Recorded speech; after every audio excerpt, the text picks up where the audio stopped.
Good afternoon and welcome back to My Harlem Portraits, the show that aims at shedding a light on the fundamental contribution of African Americans to the building of this country and on Black excellence. To represent Black excellence and in our Women's History Month or Her Story Month, we have an exceptional guest today, Mrs. Eugenia FOXWORTH, who is the past president of the International Real Estate Federation, USA, the first African American in 70 years to have been elected to that position. And she's currently on the World Board of Directors, only one of the two women out of 27 members. Welcome to My Harlem Portrait. Thank you so much, Maria. It is an honor to be on your show.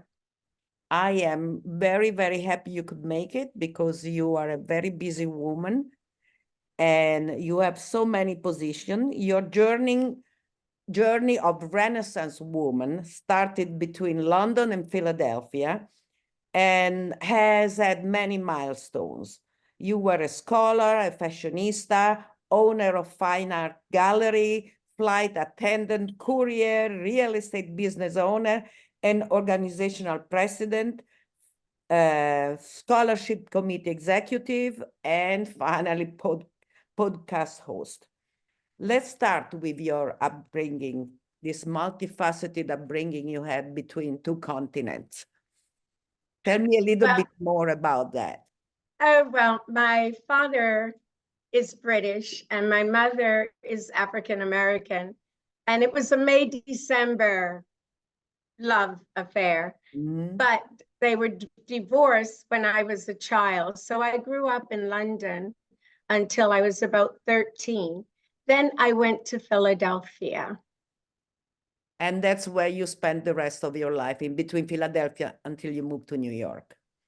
Yeah, transatlantic. Yes, I moved to New York as an adult.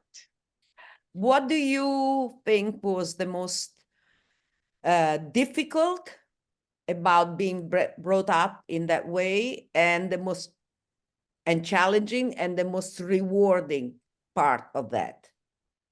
Well, actually, the only thing that was challenging was spending time with my father and then spending time with my mother. It was like not only two different continents, but two different,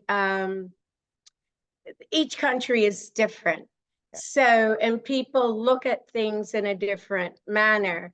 As a child, and still as an adult, I was more comfortable in London. In Philadelphia, my father had to get someone to teach me kickboxing because I spoke funny and dressed funny. That was the most challenging, being as I was. Other than that, living where I lived and doing what I've done and having a couple of amazing mentors, I never really felt uncomfortable. Then. But your upbringing must have been very rewarding also, because when you live in different cultures, you understand more people in general, because you can see things from different points of view that you wouldn't have had the possibility of even imagining if you had not done that kind of life. Is that? Absolutely. Absolutely. And it also enabled me to go anywhere and at any time. And it's an advantage. And even though I am, and I won't deny my father, I am African American when you see me. So those things you don't change.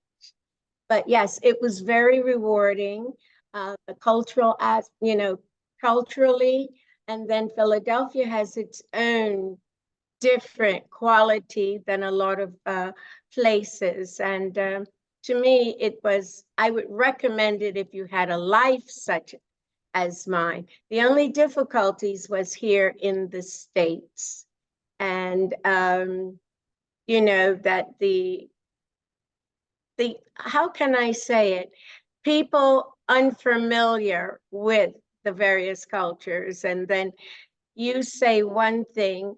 As a child, I stopped saying my age because I was too old for some things and too young for others. But it was so, and that's the different culture. That is a different cultures. I understand you totally, because I lived in 8 or 9 different countries, because I was studying languages. So I lived in all those countries, and I really do understand, because when you go back home, and home for me was Italy because that's where I was brought up, I felt very different.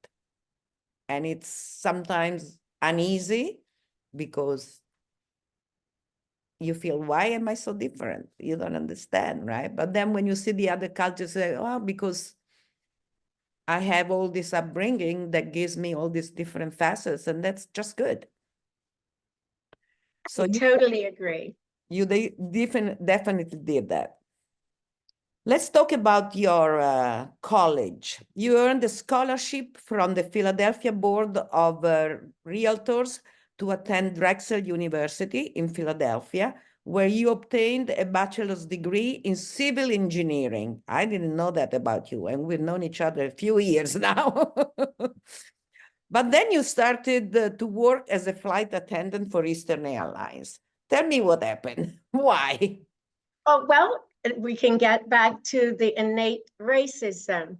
And back then, I think, more prominent than it is now. Mm-hmm. I thought that I was going to get a job working at the 4th Naval District, in Philadelphia.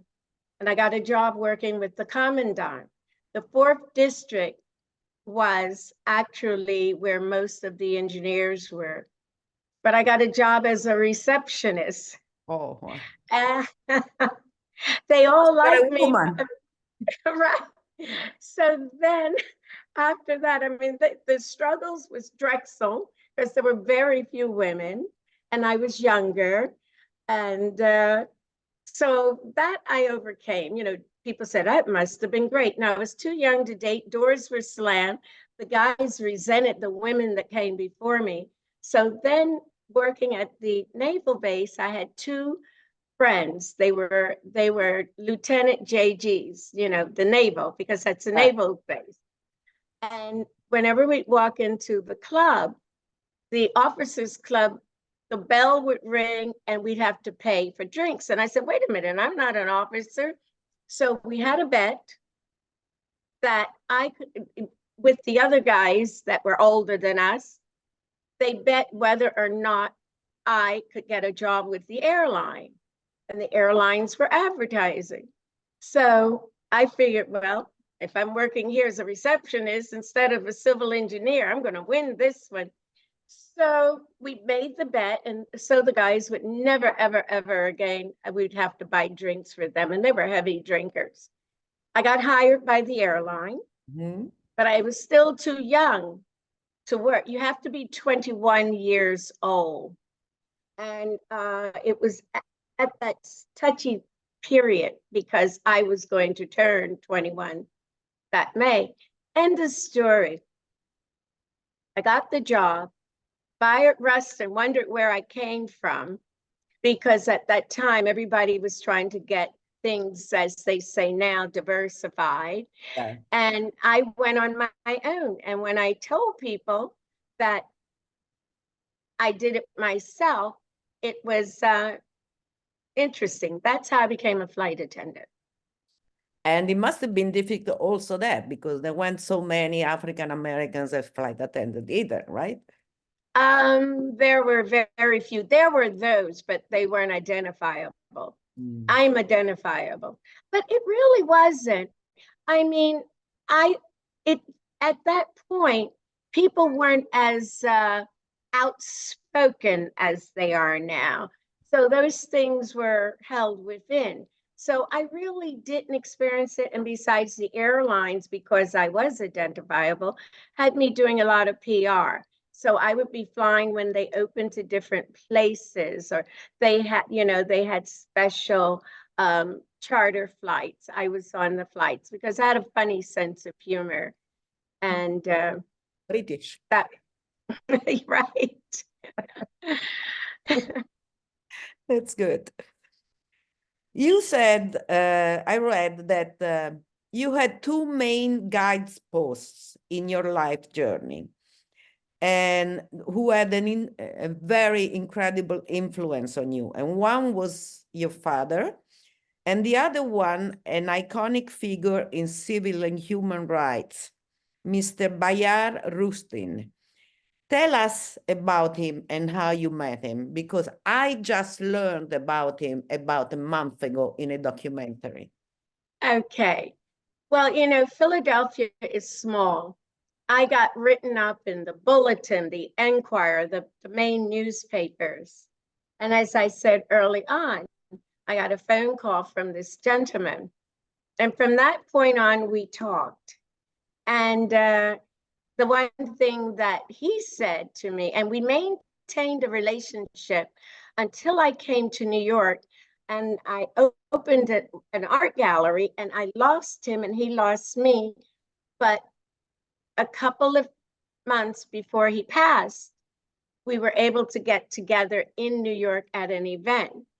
But when I met him and our long conversations, just as my grandfather said, I'm very unique and I'm very special.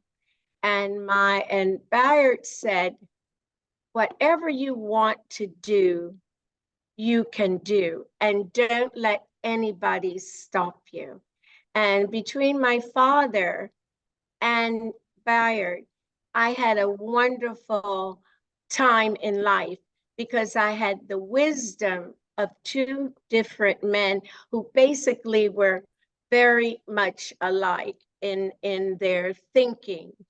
And for me, it was wonderful. And very few people had met Bayard, just as you said.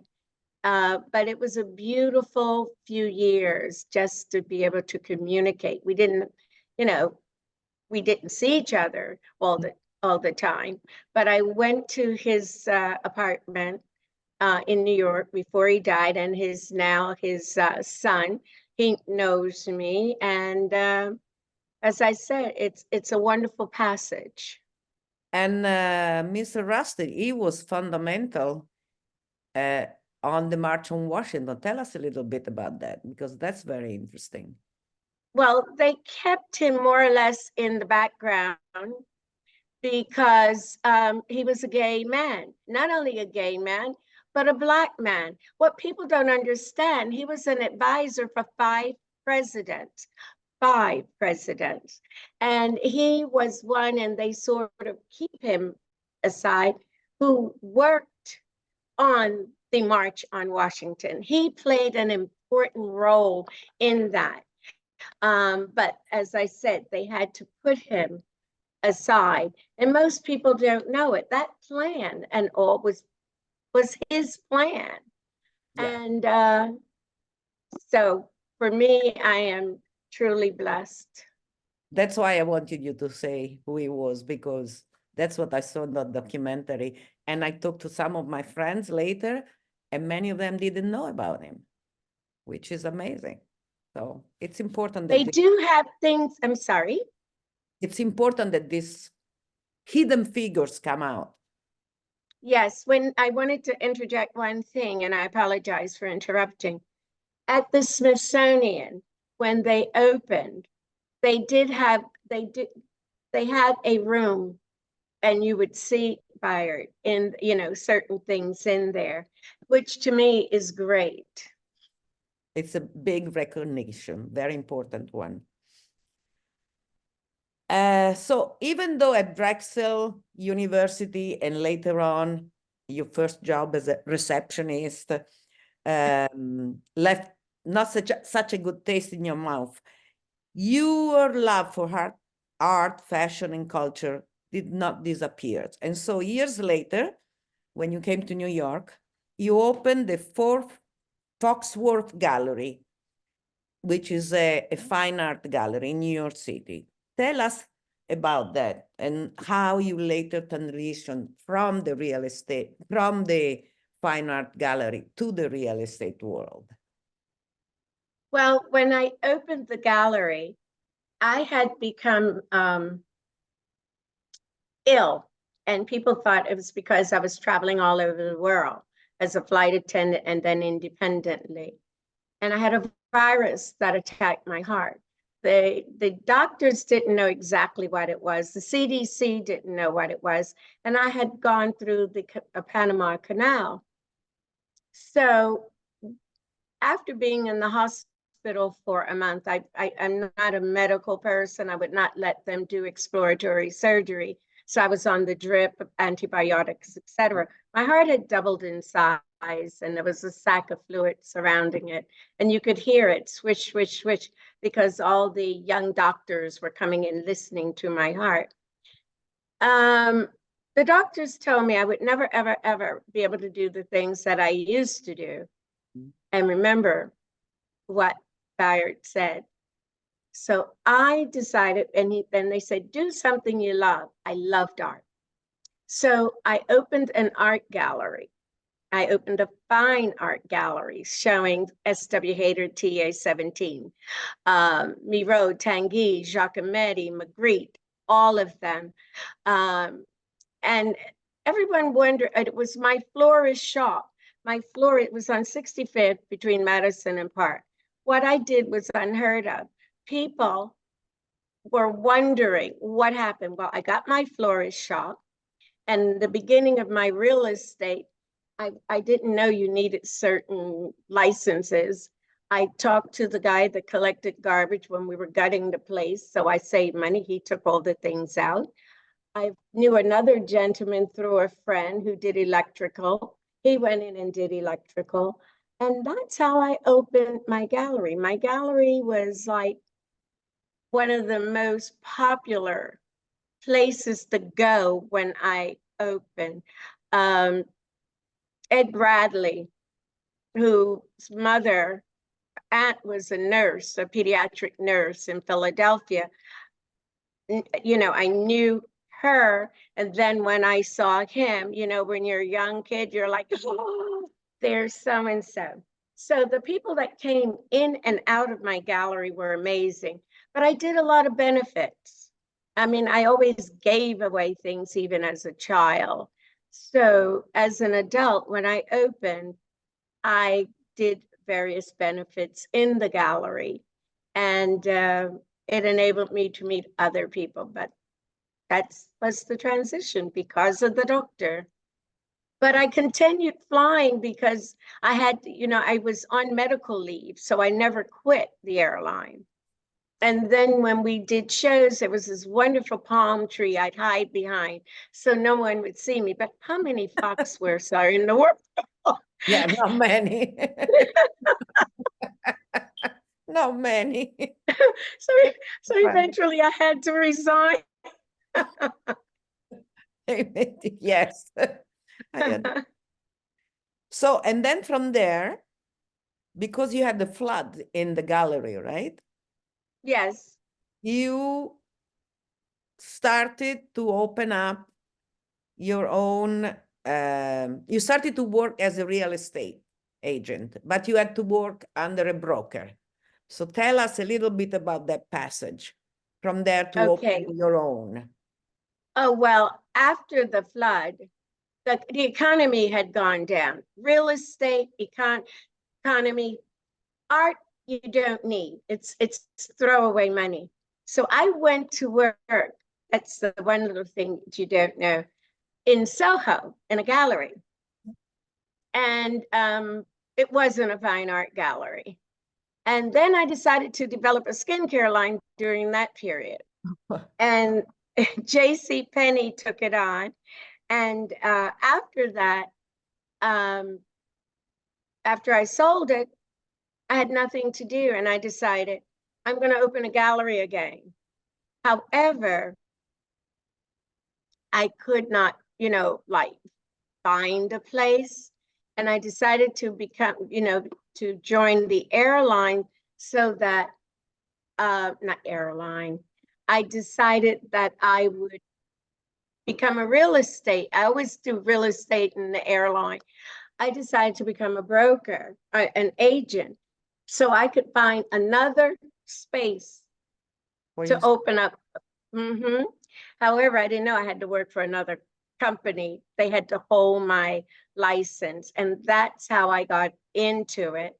And then eventually I opened up my real estate company, FOXWORTH Realty. And you opened that up in 2008 in Harlem. At probably Yes. the worst time to do so because the housing and financial markets crashed that year. So what did you do to make it happen anyway? I was an international agent who now is an international broker. The people that I met through my organization, FIABCI, they were sending students, because there are a lot of students that come to the States.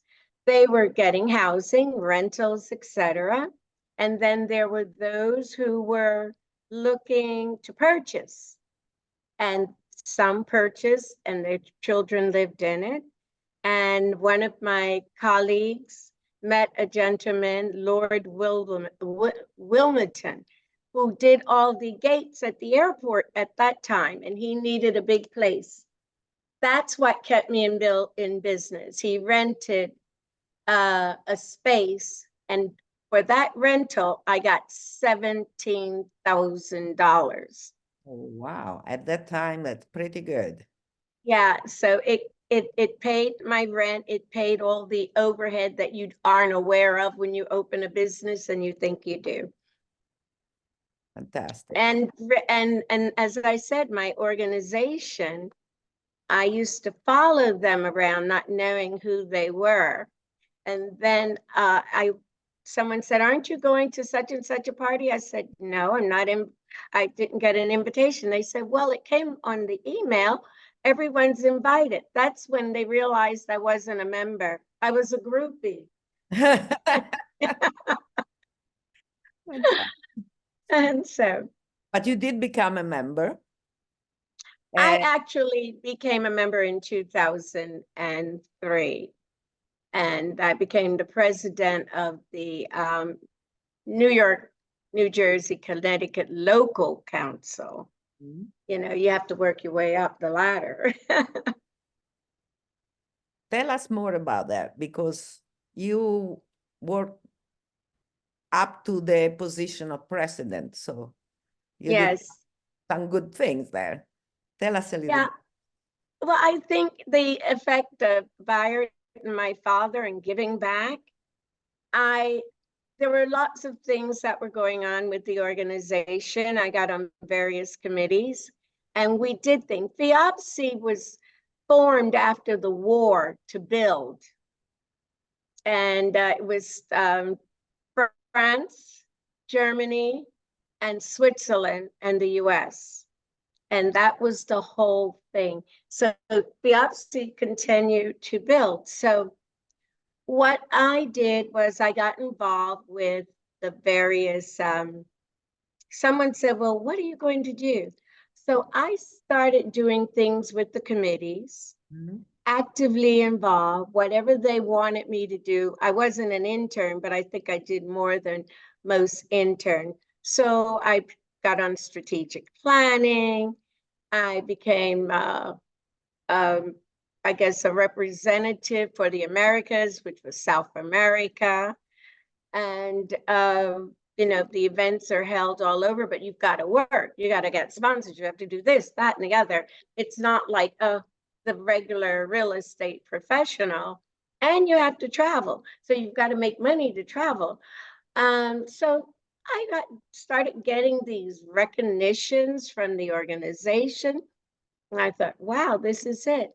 And then that's how I became the president of the local council in New York. I didn't even know. And they had put me up and they said, "Why do you, you know, what what is it about the organization? You're like I said, I love the organization. I love that they give back. And being a part of the UN, you know, they were doing things at the UN before people did.